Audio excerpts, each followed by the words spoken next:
Hello friends, welcome back to the new video. In this video guys, we are going to talk about how to on reading mode in our Redmi phone. Guys, you want to on your reading mode in your Redmi phone, so guys you can on it. And guys, now let's see how to on reading mode in our Redmi phone. In this video guys, I am going to show you.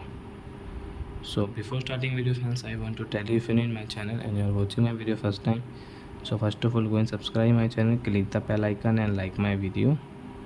So friends, now let's start the video. First of all, open your phone setting to on your reading mode. Then guys scroll. Guys click on your display setting.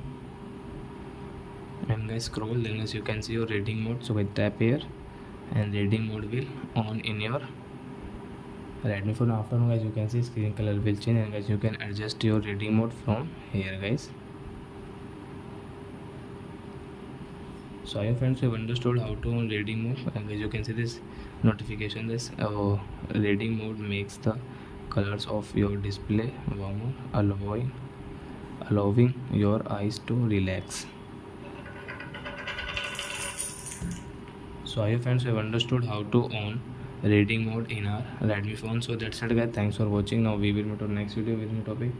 Before going guys, please go and like my video, subscribe my channel. Bye bye friends.